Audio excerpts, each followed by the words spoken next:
ৰাইজে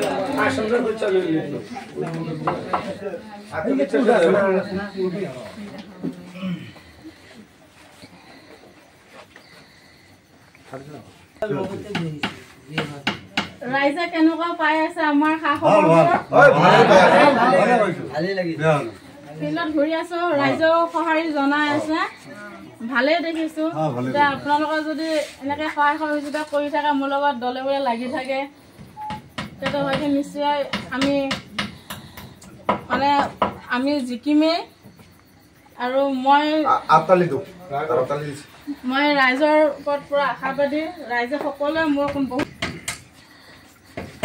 ভবাতকৈ বেছিয়ে কৰি আছে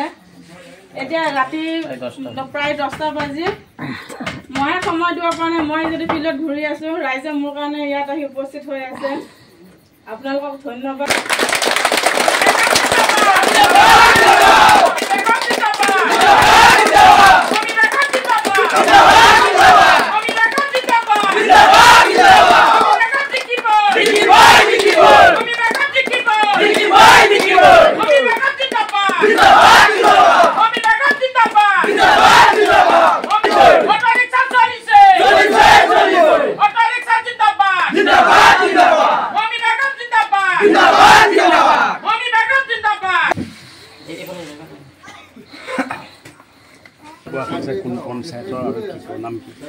নমস্কাৰ মোৰ নাম মমি বেগম মই 14 নং নাগবন্ধা গাঁও পঞ্চায়তৰ অন্তৰ্গত 1 নং ৱাৰ্ডৰ সদস্য পদৰ নিৰলীয়া দলৰ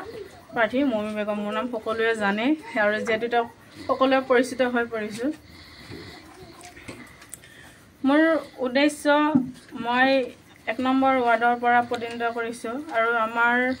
ৱাৰ্ডত বহুতো সমস্যা আছে যেহেতুকে আমাৰ ৱাৰ্ডত ইমান ধনী মানুহ নাই বেছিকৈ চাকৰিয়াল মানুহ নাই ঘৰৰ সমস্যা আছে লেট্ৰিনৰো সমস্যা আছে ৰাস্তা ঘাটৰো সমস্যা আছে আৰু বহুত মানুহৰ ঘৰত চাউলৰ কাৰ্ডো নাই যিবোৰ মই পঞ্চায়তৰ আন্দাৰত যিবিলাক কাম আহে যিবোৰ কাম দিবলৈ মই ৰাজ্যক সহায় কৰিব পাৰিম আৰু মোৰ হাতত যিবোৰ কাম আহিব যদি মই জিকিব পাৰো মই সকলোবোৰ সহায় কৰিম বুলি মই আশাবাদী এনেকুৱাকৈ পাৰ্থিক উঠালে কিয় উঠালে হয় আমাৰ যিখন নগাবান্ধা গাঁও পঞ্চায়তৰ অন্তৰ্গত 1 নম্বৰ ৱাৰ্ড আৰু এই 1 নম্বৰ ৱাৰ্ডত আমাৰ গোটেই পঞ্চায়ততকৈ আটাইতকৈ বেছি জনবহুল আটাইতকৈ বেছি জনসংখ্যা বা নাগৰিক আছে ইয়াত প্ৰায় 1682 গৰাকী আমাৰ জনসংখ্যা আছে আৰু আমাৰ যিটো ৱাৰ্ড একেবাৰে নিৰক্ষৰ শিক্ষা দিশত একেবাৰে কম গতিকে আমি ভাবিছো যে এজন উচ্চ শিক্ষিত মোৰ মিছেছ গ্ৰেজুৱেট হয় এফালে ডিএলএড হয় ডিএলএড উত্তীৰ্ণ হয় গতিকে মই ভাবিছো বা ৰাইজে ভাবিছে মই নিজে এইটো সিদ্ধান্ত লোৱা নাই মই নিজে এটা কাউন্সিলৰ টিকেট লৈ পেলাই মই কাউন্সিলৰ খেলিম বুলি ভাবিছিলো কিন্তু ৰাইজে কৈছে যে তুমি কাউন্সিলৰ খেলি পেলাই তুমি ৰাইজক কি পাহৰিবা নেকি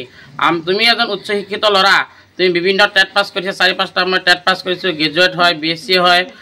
আৰু তোমাৰ আমাৰ ডিএলএড সম্পূৰ্ণ কৰিছো গতিকে কৈছে তুমি ৰাইজৰ সেৱা কৰা গাঁৱৰ সেৱা কৰা আগতে গাঁৱৰ পৰা তুমি যুঁজা গাঁৱৰ পৰা যুঁজি পেলাই গাঁৱৰ পৰা উন্নতি হৈ পেলাই পাছত অঞ্চলৰ কাম কৰা তেতিয়া মই ভাবিলো হয় মই যদি প্ৰথমতে গাঁৱত ৱাৰ্ড মেম্বাৰ খেলি পেলাই যদি মই জিকো তেতিয়া গাঁৱৰ যিবিলাক প্ৰাথমিক যিবিলাক সমস্যা আছে যিবোৰ সমস্যা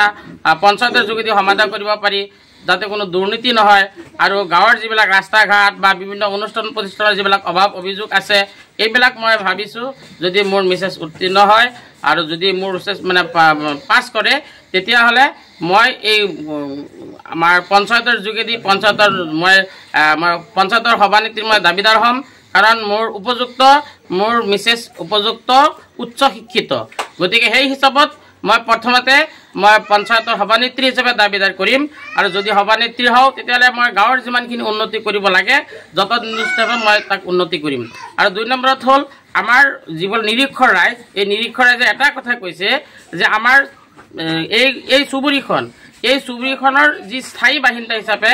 আমাৰ পূৰ্বৰ পৰা যি স্থায়ী বাসিন্দা আছো সেই পূৰ্বস্থায়ী বাসিন্দা কৈছোঁ মই এতিয়া কোনোবা 10 বছৰ আগত আহিছে কোনোবা 5 বছৰ আগত আহিছে সেইবিলাক কোৱা নাই জন্মগতভাৱে এই চুবুৰীত আছোঁ এই চুবুৰীৰ হাৱা এই চুবুৰীৰ অঞ্চলত ঘূৰি ফুৰা এই প্ৰত্যেক ঘৰত আজি মই প্ৰত্যেক ঘৰে ঘৰে গৈছোঁ চবেই মোক ভাত খুৱাব বিচাৰে কাৰণ মই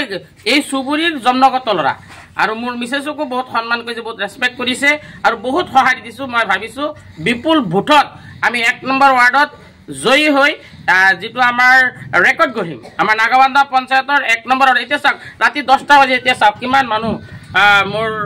খবৰ লৈ আছে আমি ফিল্ডৰ পৰা আহিছোঁ বহুত মানুহ ৱেইট কৰি আছে যে আমাক লগ কৰিব আমাৰ লগত কথা পাতিব গতিকে আমি সেইসকলৰ লগত আলাপ আলোচনা কৰিছোঁ আপোনালোকে আহিছে আমি অশেষ ধন্যবাদ জ্ঞাপন কৰিছোঁ আৰু মই ভাবিছোঁ আপোনালোকেও এই নিৰপেক্ষভাৱে আমাৰ যি তথ্যখিনি আছে এই তথ্যখিনি আমাৰ অসমৰ ৰাইজৰ মাজত দাঙি ধৰিব আমাৰ পঞ্চায়তৰ মানুহৰ মাজত দাঙি ধৰিব আমাৰ অঞ্চলৰ গাঁৱৰ মানুহৰ মাজত আপোনালোকে দাঙি ধৰিব এইখিনি মই কামনা কৰিছোঁ আৰু আমাৰ এটা নিশ্চিত আমি 100% জয়ী হ'ম আমাৰ 100% জয়ী হ'ম